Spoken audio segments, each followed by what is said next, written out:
தேர்தல் வந்தால் எங்களை இந்த நாட்டின் முதுகெலும்பு என்று கூறுகிறார்கள். தேர்தல் முடிஞ்சு போயிட்டா எங்களை அடிமை மாதிரி பார்க்குறாங்க.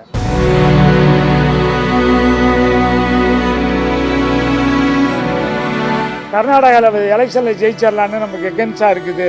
தமிழ்நாட்டில் தண்ணி இல்லாமல் பாலைவனம் ஆயிடுச்சுன்னா காவிரி டெல்டா மீத்தேன் பெட்ரோல்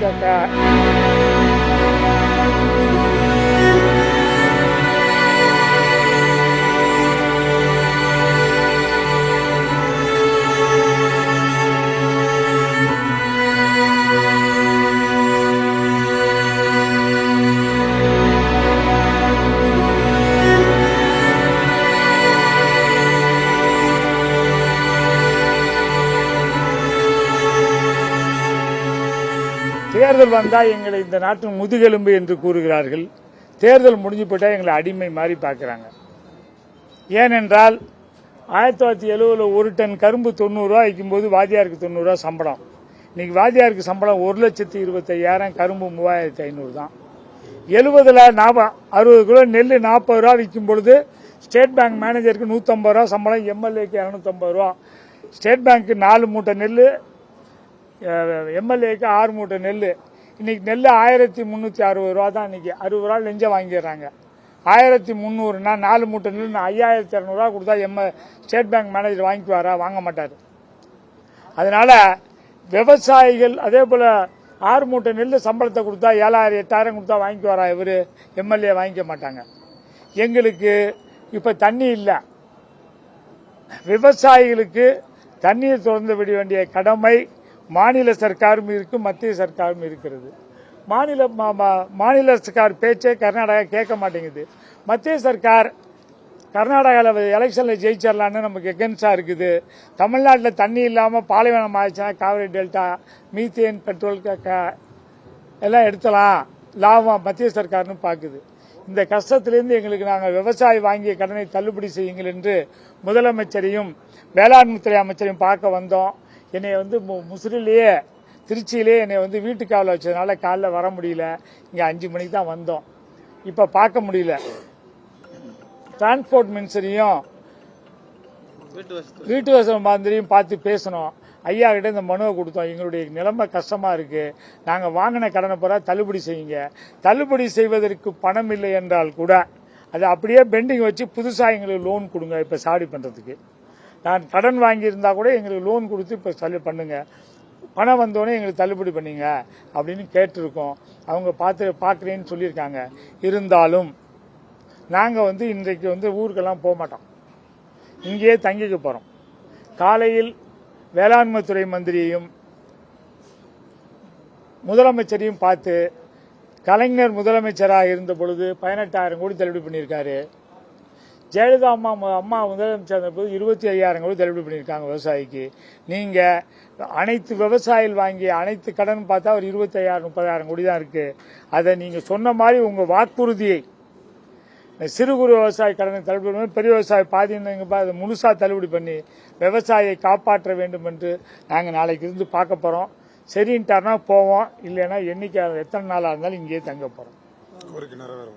கோரிக்கை நிறைவேறும் வரை. இல்ல ஜெயில பிடிச்சி போட்டு எங்களை நாங்க சாவுறோம், இல்லாட்டியும் எங்களை பார்க்க அனுமதிக்கலையோ ஒண்ணும் இல்லை, ஜெயில பிடிச்சி போட்டோம். நாங்க என்ன பண்றது வேற? எங்களுக்கு வழியே தெரியலையே. லாபகரமான விலை மோடி சொன்னாரு. 18 ரூபா வித்த ஒரு கிலோ 18 ரூபா வித்த நெல்லுக்கு 54 ரூபா தரேன்ட்டாரு. தந்தாரா? 24 ரூபா தராரு. 2,700 ரூபா ஒரு டன் வித்த கரும்புக்கு 8,500 தரேனாரு. 3,500 தான் தர்றாரு. கொடுத்தாரா? நாங்க யாருக்கிட்ட போய் அழுவது? எங்க அழுவுறது? லாபகரமான விலையை கொடுக்கறது மத்திய சர்க்கார் தான் கொடுத்தாகணும். ஆனா அதை வாங்கி கொடுக்க வேண்டிய கடமை மாநில சர்க்காருக்கு, வாங்கி தர மாட்டேங்கிறாங்க. காவல்துறை வச்சு எங்களை அடிக்கிட்டோம், கொல்லுட்டோம், ஜெயிலுக்கு பிடிச்சி போட்டும் போறோம், ஜெயிலுக்கு போறோம். ஏன்னா முன்னாடியே எங்களுடைய வேஷ்டி சட்டையெல்லாம் பிடிங்கிடுச்சு. இங்க இருக்கிறது கோமணம் தான். இப்ப அந்த கோமணத்தையும் சர்க்கார் பிடிங்கிட்டாகட்டும், நாங்கள் கொடுக்கறதுக்கு ரெடியா இருக்கோம். அம்மனா குண்டியா போறதுக்கு நிக்கிறதுக்கு வேற வழி இல்லை.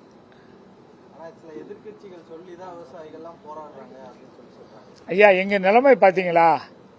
ஐயா 90 ரூபா சம்பளம் கரும்பு வித்தும் போது 90 ரூபா வாங்கின வாத்தியாருக்கு 1,00,000 ரூபாய்யா.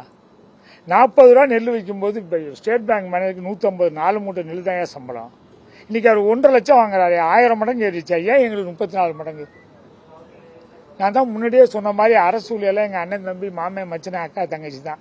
அவங்க 100 ரூபா சம்பளம் ஏற்றினா எங்களுக்கு ஒரு 10 ரூபா கொடுன்னு கேட்குறோம். இந்த நாட்டுடைய அடிமையாக எங்களுக்கு ஒரு 10 ரூபா கொடுக்காம கொடுக்கக்கூடாதா? நாங்கள் சேத்துல கை வச்சாலும் சோத்துல கை வைக்கலாம். இப்போ அமெரிக்கா கூட மோடி ஐயா அக்ரிமெண்ட் போட்டாரு உணவுப் பொருளுக்கு. அமெரிக்காவிலேருந்து உணவு இறக்குமதி ஆச்சு. பையன் சாப்பிட்டானா, எம்எல்ஏ விட்டு பையனாக இருந்தாலும், மந்திரி விட்டு பையனாக இருந்தாலும், எஸ்பி விட்டு பையனாக இருந்தாலும் சரி, காவல்துறை எந்த டிபார்ட்மெண்ட்ல இருந்த பையனை சாப்பிட்டானா அலி ஆயிடுவான். பொம்பளை பிள்ளை கருதரிக்காது. 10 வருஷத்துக்கு எங்கேயாவது ஃபெர்டிலிட்டி சென்டர் பார்த்தீங்களா? இப்போ ஊருக்கு 100 ஃபெர்டிலிட்டி சென்டர் வந்துருச்சு மெட்ராஸில் பாருங்க. அதுக்கு காரணம் என்ன? மரபணு மாற்றப்பட்ட உணவு தான். அதனால விவசாயி நல்லா இருந்தானா எல்லாரும் நல்லா இருப்பாங்க. நாங்களும் நல்லா இருப்போம், நீங்களும் நல்லா இருப்பீங்க. இல்லைன்னா எல்லாம் வீணா பெறும் என்பதுதான் எங்களுடைய கருத்து. விவசாயிகள் அனைவருமே பொருளாதார ரீதியாக பாதிக்கப்பட்டிருக்காங்க. அதோட குமுறல் அடிப்படையில் தான் நாங்கள் வந்திருக்கோம். தவிர எந்த கட்சிக்காரங்களும் சொல்லி நாங்கள் வரல. அந்த அளவுக்கு அறிவு இல்லாமல் வந்திருக்கோம். ஒரு கட்சி சொன்னா தான் நாங்கள் கேட்போமா? இதே கட்சி சாடாமல் தமிழக விவசாயிகள் அழிக்கணுங்கிறது முடிவுக்கு வந்துட்டாங்களே. தமிழ்நாட்டு உரிமையை இழந்துட்டாங்களே இது வரலையும். காவிரி தண்ணி தமிழ்நாட்டுக்கு, தமிழ்நாட்டு தண்ணி தமிழ்நாட்டு அனுமதி இல்லாமல் தொடரக்கூடாதுன்னு சொல்லி சுப்ரீம் கோர்ட்டில் முன்னாள் ஜட்ஜ்மெண்ட் வச்சிருக்காங்க. அதை யாராச்சும் நடைமுறைப்படுத்த எந்த கட்சிக்காரங்களும் நடைமுறைப்படுத்திருக்காங்களா? அதனால யார் சொல்லி செய்யக்கூடிய அளவுக்கு அறிவில்லாத நாங்கள். அதனால அது மாதிரி வார்த்தைகளை இனிமேல் பயன்படுத்த வேண்டாம் என்று ஊடகக்காரர்களை வேண்டிக் கொள்கிறேன். எந்த கட்சிக்காரன் தூண்டுதலே செய்யல. எந்த கட்சிக்காரன் சொல்ல எங்களுக்கு தெரியும். நாங்க ஒண்ணுமே தெரியாது அறிவாளர். எந்த கட்சிக்காரன் தூண்டுதலே செய்யல. எங்களுடைய